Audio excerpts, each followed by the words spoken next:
नाथ समारंभां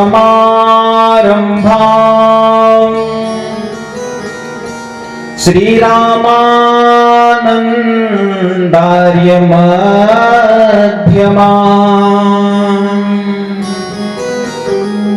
अस्मदाचार्य पर्यन्ताम् वंदे गुरु परंपराम्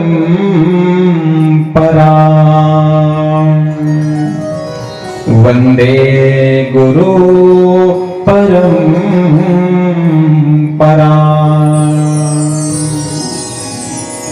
या देवी सर्वभूतेषु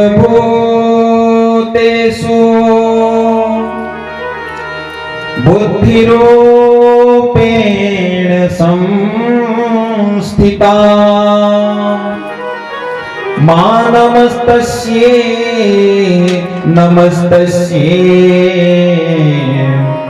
नमस्तस्यै नमो नमः मां नमस्तस्यै नमो नमः। गौरांगं रसमयं नित्यं रसाचार्य रसोत्सुकम्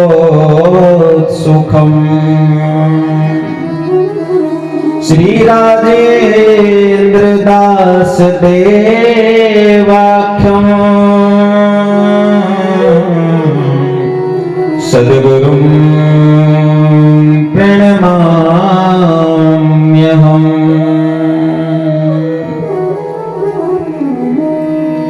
जय जय श्री राधारमण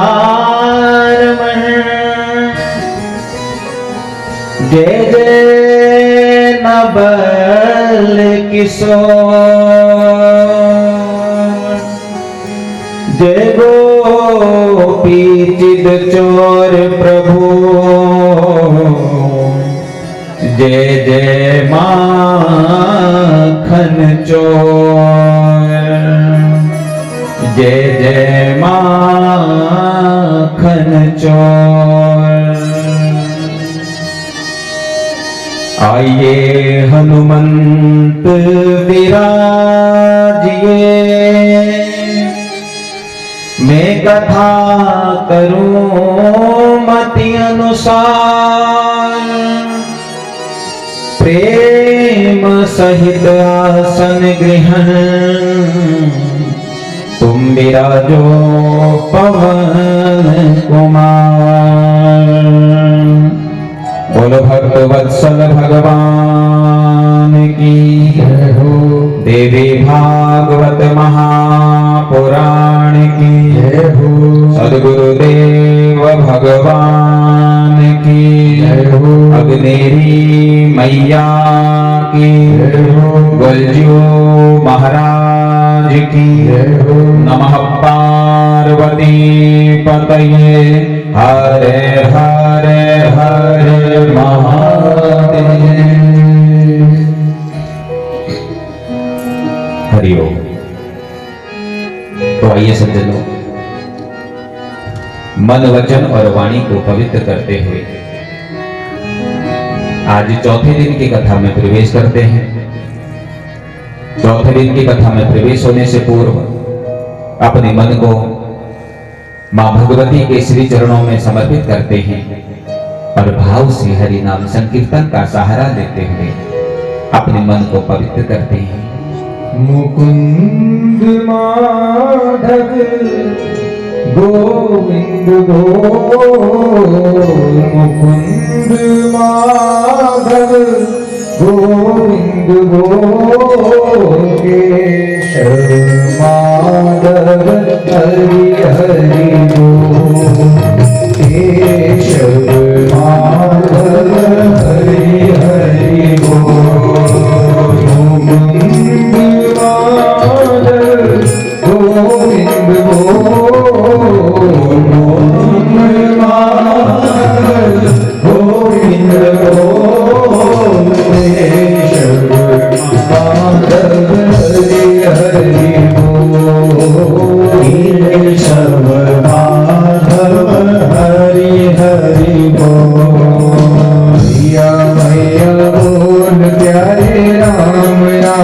बोल, मैया मैया बोल प्यारे राम राम बोल, शिव शिव बोल प्यारे मैया मैया बोल, शिव शिव बोल प्यारे मैया मैया बोल।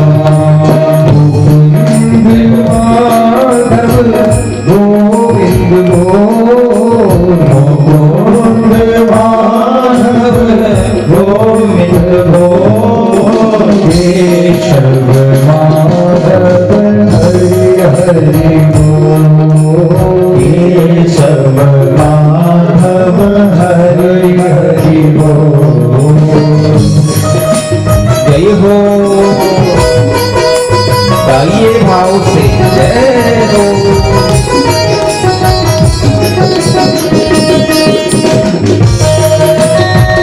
भाव से जय हो।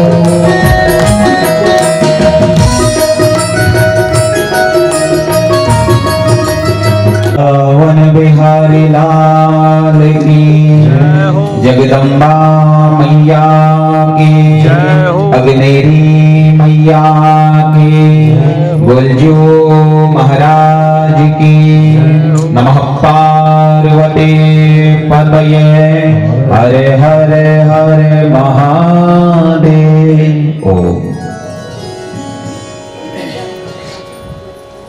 अखिल कोटि ब्रह्मांड नायिका,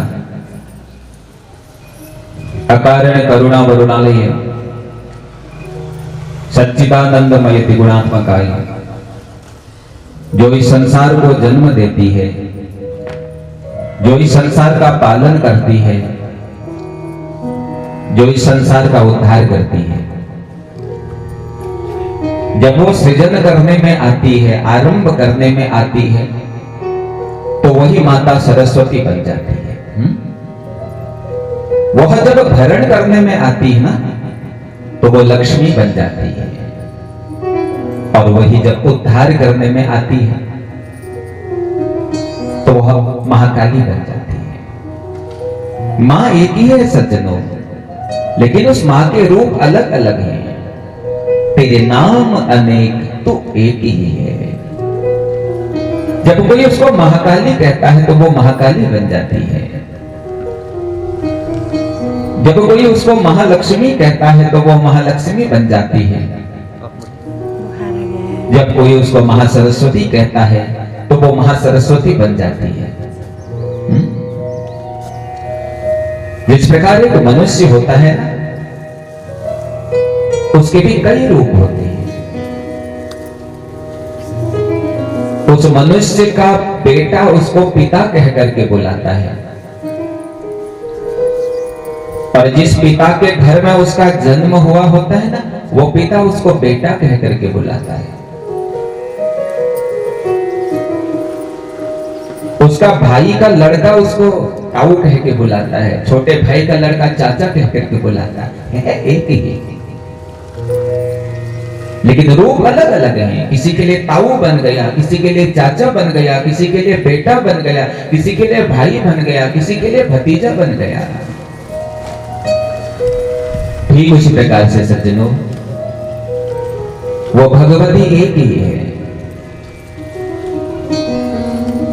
कभी वह महाकाली बन जाती है, कभी वह महालक्ष्मी बन जाती है, कभी वो महासरस्वती बन जाती है। उस पराशक्ति जगत जननी जगदम्बा की महती अनुकंपा से मां का प्रत्यक्ष मांगमय स्वरूप श्रीमद् देवी भागवत महापुराण हमारे उत्तराखंड राज्य के चकुटिया क्षेत्र में भगवान श्री गुलजू के पुनीत पावन प्रांगण में विगत 4 दिनों से हम देवी भागवत की पावन कथा को श्रवण कर रहे हैं, और आज कथा का 4th दिवस आपके बीच में प्रारंभ होने को है। 4th दिवस की कथा में हम प्रवेश करते हैं, उससे पूर्व प्रथम भगवान गुलजू के चरणों को नमन करते हैं, जिनकी कृपा से हमको यह स्थान प्राप्त हुआ। व्यासदेव व्यासपीठ के को नमन करता हूं, अपनी आराध्य मां जगदम्बा को नमन करता हूं, अपने गुरुदेव के श्री चरणों का ध्यान करते हुए, गुरु चरणों में नमन करते हुए प्रातः काल से ही वैदिक मंत्रों से, पौराणिक मंत्रों से हमारे इस क्षेत्र को, इस परिकर को पवित्र कर रहे, निर्मल कर रहे ऐसे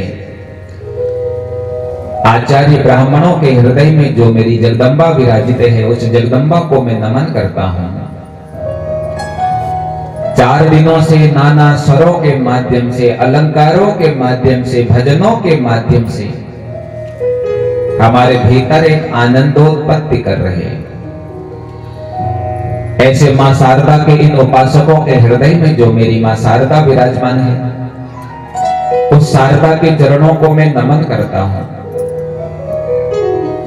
कथा में विराजमान हमारी शक्ति भक्ति स्वरूपा माताओं के हृदय में जो मेरी जगदम्बा विराजमान है, उस जगदम्बा को मैं नमन करता हूं।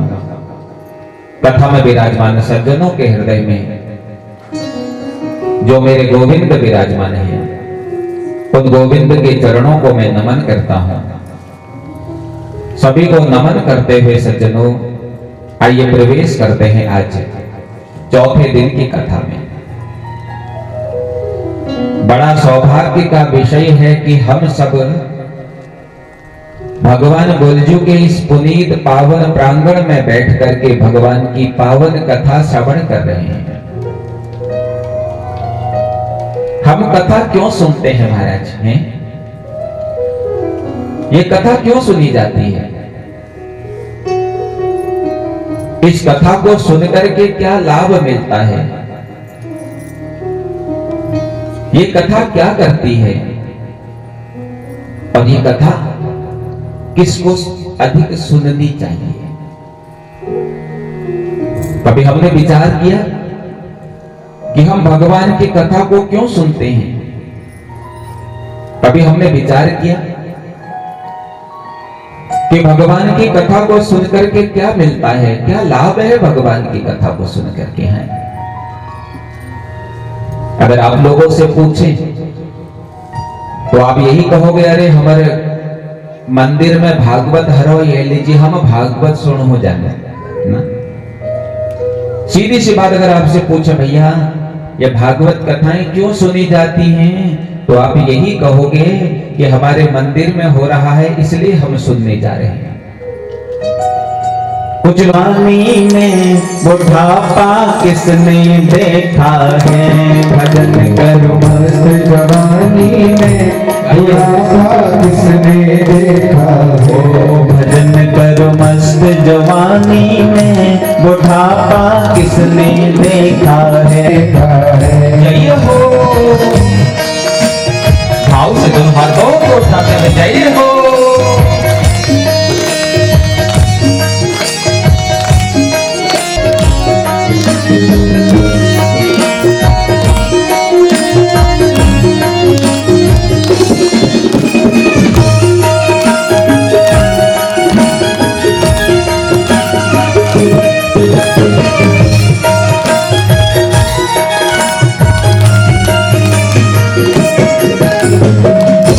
बुढ़ापे में अंधे हो जाओगे, बुढ़ापे में अंधे हो जाओगे, बुढ़ापे में अंधे हो जाओगे, बुढ़ापे में अंधे हो जाओगे, दरस तुम कर नहीं पाओगे, दरस तुम कर नहीं पाओगे। क्या होता है बुढ़ापे में? इन आंखों से दिखाई नहीं देता महाराज, जैसे जैसे अब हो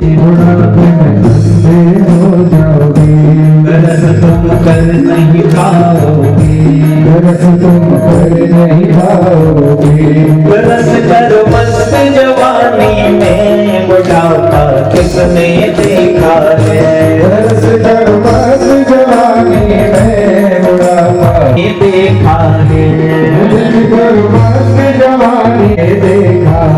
जय हो,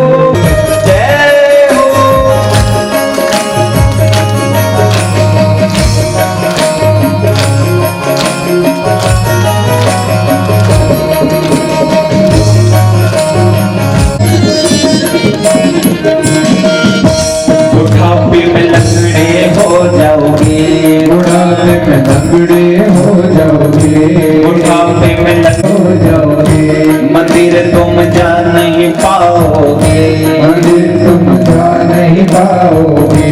अच्छा होता है नहीं होता है ऐसा? पूछो नहीं हो ना? हाँ।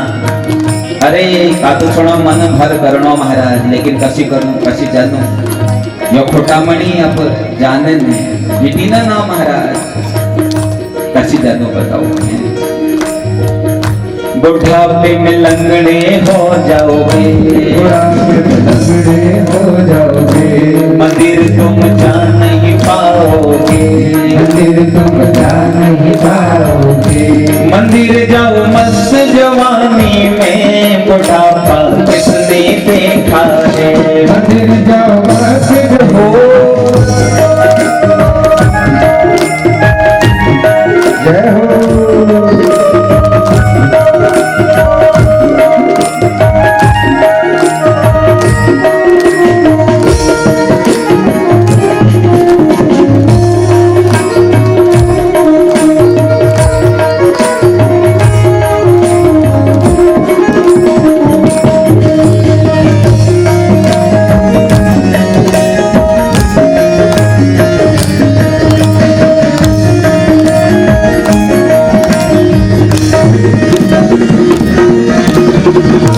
बुढ़ापे में बहरे हो जाओगे, बुढ़ापे में बहरे हो जाओगे। सब लोग इधर 40 साल जितने जिसने मजबूत बना लिए, समझ लो उसने पूरा जीवन मजबूत बना लिया। और 40 साल जिसने गवा दिए तो समझ लो पूरा जीवन गवा दिया। केवल 40 साल हमारी अवस्था है बस, बाकी तो सारी अवस्थाएं मांगी हुई है महाराज। तो आप 40 साल में 20 साल बैल के जुड़ गए, कितने हो गए? 60 साल हो गए। एक श्वान आया चलते चलते, श्वान का अर्थ जानते हो आप लोग? हाँ, कि व्यासपीठ से कोई ऐसे शब्द होते हैं जो नहीं बोले जाते। तो श्वान चलते चलते आया और श्वान ने कहा महाराज मुझे भी 40 साल नहीं जीना है, मेरी भी आधी कम कर दो। भगवान ने कहा तेरी कौन? ने कहा मनुष्य ने कहा मुझे दे दो। तो 60 साल में 20 साल श्वान के जुड़ गए तो कितने हो गए? कितने हो गए? हम पढ़े लिखे नहीं है, आप लोग जोड़ते रहना है। तो 80 साल हो गए।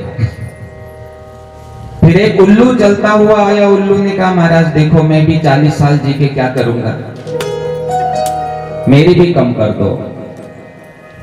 तो 80 में 20 साल उल्लू के जुड़ गए तो कितने हो गए? 100 हो गए। अब देखो जब तक 40 साल की अवस्था होती है बढ़िया ऐसो आराम होता है ना, सब कुछ होता है 40 साल। और जैसे ही 40 में प्रवेश करते हैं तो फिर परिवार की जिम्मेदारियां कंधे में आ जाती है ना। फिर बैल का जीवन शुरू हो गया, पारिवारिक जिम्मेदारियां कंधे में आ गई, अब बैल का जीवन शुरू हो गया। और जैसे ही 60 साल में पहुंचते हैं फिर सरकार कहती है अब तुम हमारे किसी काम के नहीं रहे, रिटायर हो जाओ ना।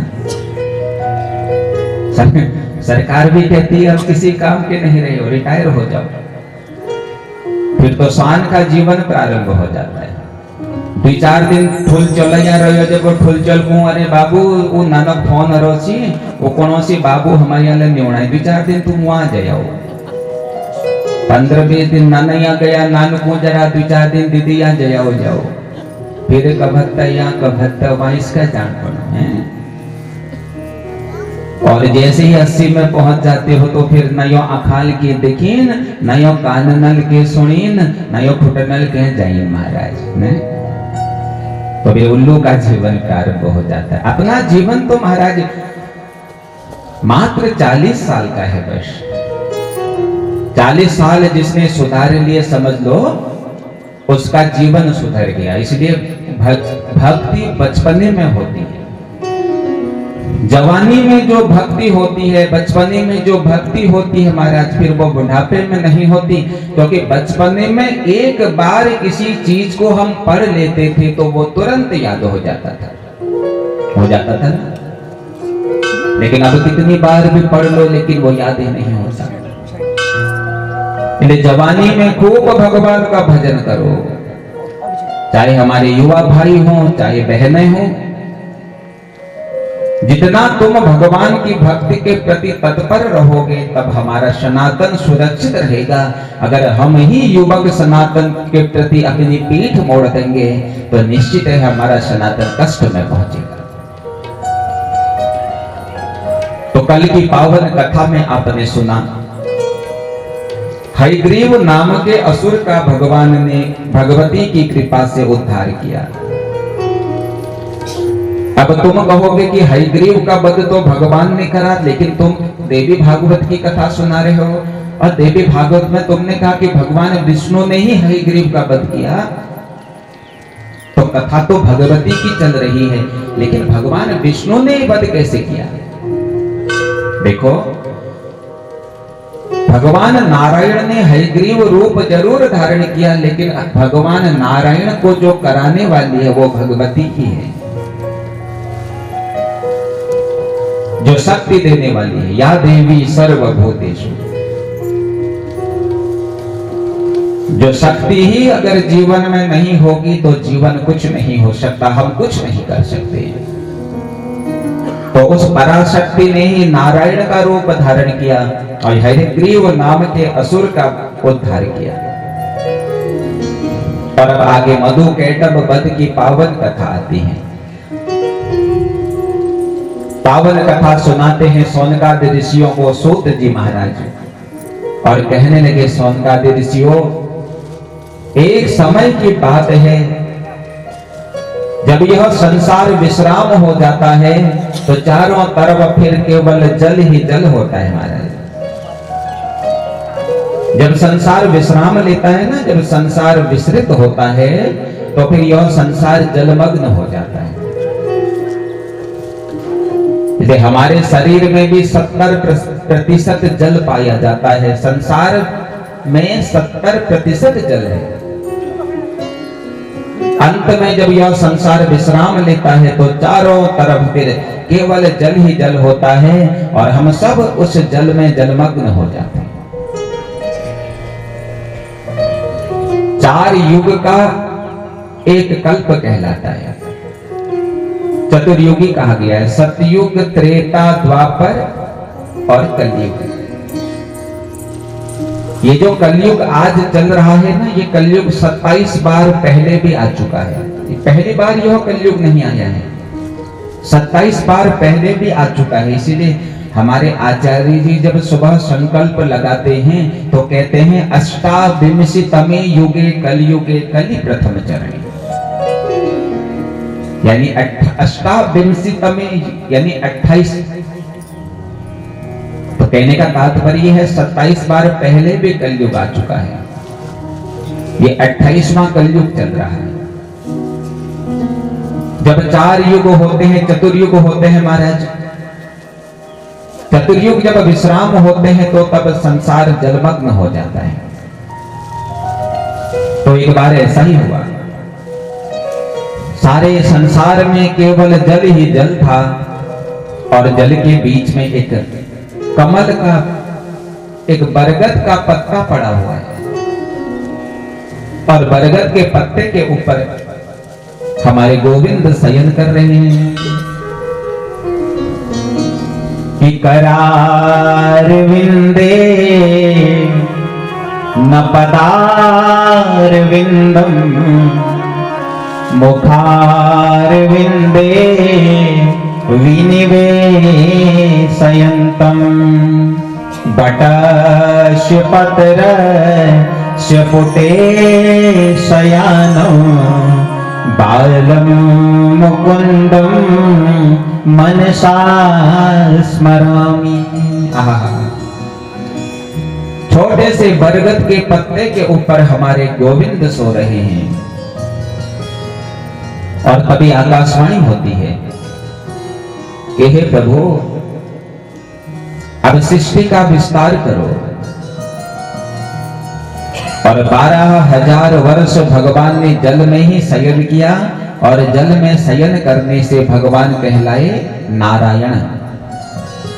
नार का अर्थ तो होता है जल, नारम क्रियते शयनम इति नारायणम। नार को ही जिन्होंने अपना शयन कक्ष बना लिया हो, जल को ही जिन्होंने अपना घर बना लिया हो, ऐसे हमारे नारायण कहलाए महाराज।